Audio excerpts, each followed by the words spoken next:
Turkish police have reportedly found cylinders of sarin gas after raiding the homes of militants from the Al-Qaeda-linked Al-Nusra Front, a Takfiri terrorist group fighting the government in Syria.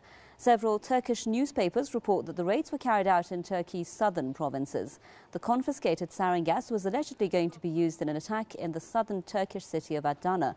However, the city's governor has denied that the militants were in possession of the poisonous substance. Sarin is a colourless, odourless liquid which causes respiratory arrest and death. According to testimony gathered by a UN Commission of Inquiry, militants have used the sarin against the Syrians in the ongoing unrest, which has claimed tens of thousands of lives. Mr. Hisham Jaber is a retired Army General with me now live from Beirut to give us his thoughts on the situation.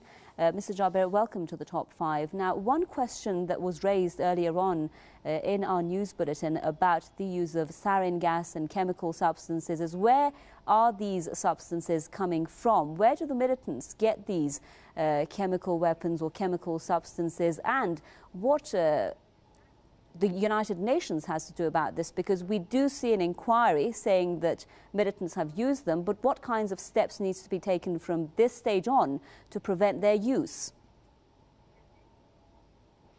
And first of all, we have to say that this is another proof that insurgent organization against the regime in Syria, they do have access to chemical weapons.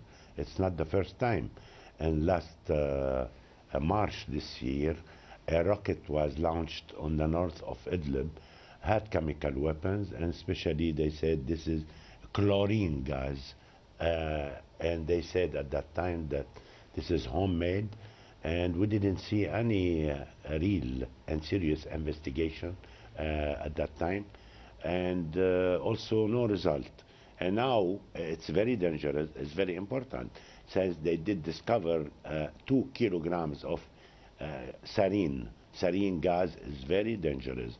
I think the Turkish authority could not be, silent toward this dangerous, event. They found 2 kilograms of sarin inside Turkey and north of Adana.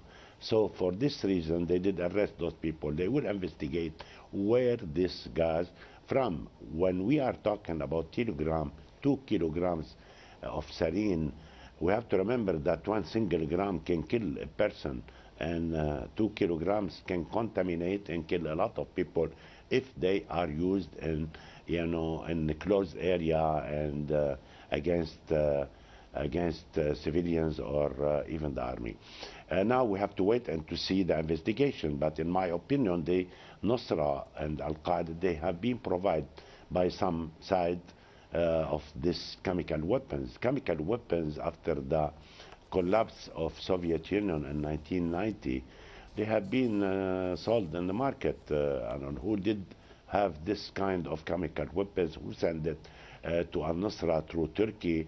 I don't know. I am not in a position to confirm it. But we have to remember that with still some sides in the Western bloc still accusing Syria to use chemical weapons. Yes. In my opinion, since Jihad Magdasi did recognize, the spokesman at that time last year, recognized that Syria has chemical weapons. Syria is very careful for not using those chemical weapons, yes, and doesn't have any interest to use it. Also, Syria is responsible to protect those chemical weapons, not to be on the hand of irresponsible organization. That's the situation now. Okay, thank you very much, Mr. Hisham Jaber, retired Army General, with us there live from Beirut with his comments.